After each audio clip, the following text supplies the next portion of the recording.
सदक़तुल फ़ितर के हवाले से एक अहम सवाल बार बार पूछा जाता है कि हम सऊदी अरब में हैं या बाहर ममालिक में रहते हैं तो हम सदक़तुल फ़ितर किस हिसाब से अदा करेंगे, यानी सऊदी अरब के हिसाब से अदा करेंगे या पाकिस्तानी एतबार से अदा करेंगे। ये सवाल बहुत बहुत ज़्यादा मरतबा आ गया, तो इस पर यह तफसील है कि अगर पैसों के एतबार से दोगे, यानी सदक़तुल फ़ितर का मकदार वो गंदम के एतबार से है, किशमिश के एतबार से है और इसी तरह खजूर के एतबार से, तो अगर आप वही चीज़ दोगे तो सऊदी अरब के एतबार से और पाकिस्तान के एतबार से ये तो इसमें कोई मसला नहीं है।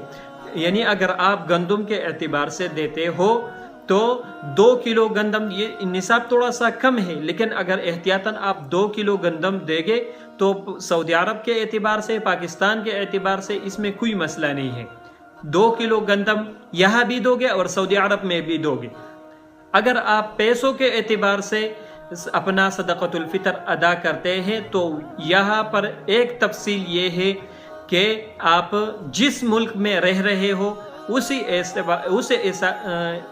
एतबार से आप दोगे। मिसाल के तौर पर आप सऊदी अरब में रहते हैं तो सऊदी अरब के एतबार से आप अपना सरसाया भी अदा करोगे, अपना सदक़तुल फ़ितर भी अदा करोगे और अपने नाबालिग बच्चों का भी अदा करोगे।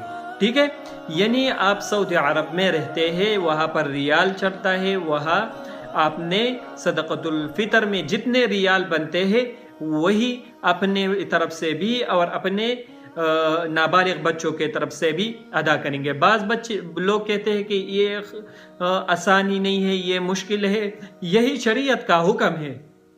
तो अगर जी इसमें हमारे लिए मुश्किलात होंगे, लेकिन ये शरीयत का हुक्म है। बाज़ बंदे कहते हैं कि अपने घर से दाल दे, लोबिया दे, वगैरह वगैरह, ये बाकी तफसील है। लेकिन इस दौर में देखेंगे कि गरीब को ज़रूरत क्या है।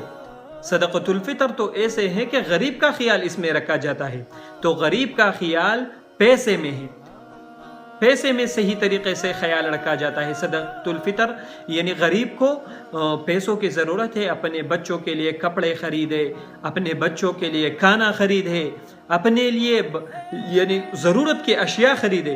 अब अगर आप गंदम के एतबार से देते हैं, वहाँ उसके पास गंदम है लेकिन पहनने के लिए कपड़े नहीं है, तो आप फिर भी दाल दोगे, लोबिया दोगे? नहीं, पैसे दो, वो जिस बंदे को आप दे रहे हो उसकी जो भी ज़रूरत हो अपने लिए खरीदे। ठीक है, जज़ाकल्लाहु खैरा।